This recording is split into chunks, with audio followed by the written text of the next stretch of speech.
Hi guys, welcome to the YOREC show. I'm Muhammad Ram, I'm a member of the YOREC team. There is a student who is a philanthropist and is aspiring to be an entrepreneur. He has a foundation known as the Ebeye Foundation. His philanthropic work back at home and in school has drawn the attention of the YOREC team. So we are here to interact with him to know more about him. He's officially known as Ebeye, so I would allow him to introduce himself. My name is Hamida Nadoma Piele, the founder of Ebeye Foundation. In fact, I'm happy to join this YOREC show. Thank you for having me here. So now, let's ask, what inspired you to be a philanthropist? What inspired me to be a philanthropist? As you can see, helping people in society or helping people is an obedience to God. And a person like this, I'm so very passionate and sympathize to human beings in society. That inspired me to be a philanthropist. Well, I see, that's cool. So the next question is, at what age have you started being a philanthropist? I started this philanthropic work at the age of 17. Okay, and what was your first philanthropic work?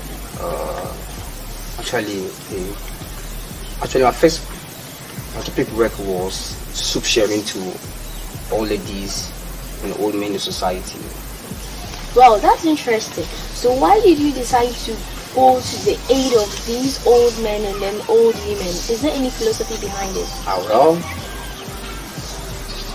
these are people that are vulnerable in society. They cannot work on their own. In fact, they need our care. So, like, what's your goal? What's your goal of being a philanthropist? My goal of being a philanthropist, as you can see, being a philanthropist or helping people in society, there's an obedience to God. As an obedience to God, as well as, I'm also very passionate and sympathize to human beings in society. Okay. Well, I wonder how you do this your philanthropic work. Are you rich or your parents are rich? No, I'm not rich. Neither my parents are rich. This is a small way I'm doing of helping people, and I'm passionate and sympathize with helping people. I can even use my pocket money to help people. Well, that's interesting. That's so kind of you. But I'm still wondering, how do you come out with this money for your philanthropic work? Yeah, as you can see, I used to travel to the down south for dinner pasture. So I used to work at the construction for the daytime, and at night too, I used to work at the chop bar of fufu. Wow, that's so amazing. So you mean you go to the chop bar to pound fufu for this your philanthropic work? Yes, of course. Then you're really a strong dude. So do you have anyone you look up to? Do you have anyone you look up to? Of course. Bill Gates Foundation. And Otum for Santitu. And Ajoma as well. Oh, that's interesting. So after doing the philanthropic work, how do you feel? I'm also satisfied because it's an obligation to humanity in the society. So when you become broke, do you feel like doing the philanthropist work? Yeah. And how do you do that when you are broke? Because being a philanthropic work is my interested area. Because if I'm still broke, but I'll find ways and means just to still continue the work. Oh, I see. That's so kind of you. Well, someone might ask, why do you help other people rather than helping your family members? As you can see, as our parents, as my parents, we are not all that poor, so we can sometimes satisfy our needs compared to people outside. So that's why I intentionally go outside to work. Okay, well, I see. So your parents, are they in agreement with your work, or are they in agreement? Yeah, of course, they are in agreement. And are they willing to support you with your work? Yeah, of course, they are going to support. At times, my father used to give me money to support the foundation. So, being a student is not easy.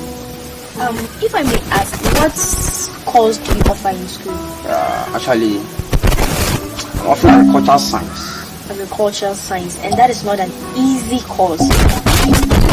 Why don't you concentrate on your studies rather than doing this philanthropic work?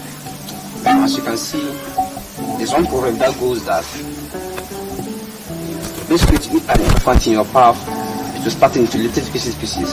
Also means that everything you have to do, you start from the ground by doing it small. So this foundation, I want to start it from the young age. By the time you get to the adult age, to rise up. So, but if I end up by starting from the adult age, I think it may not be wise compared to where I was starting from there. Okay, I see. That's really. Do you think you'll be able to combine this philanthropic work with your studies? Would it go? Yeah.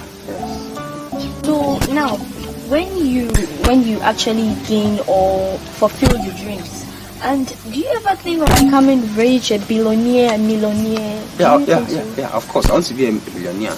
Well, but with this job or this philanthropic work, giving out any little thing you have, how would you manage to save money and all that stuff? No, I think upon the Bible, I've stated that the more you help, the more they will come.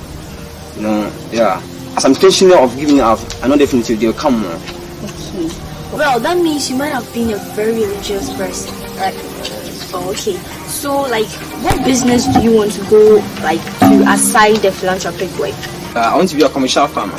Wow, a commercial farmer, you say? Is it livestock or crops? Yeah, I want to engage in all.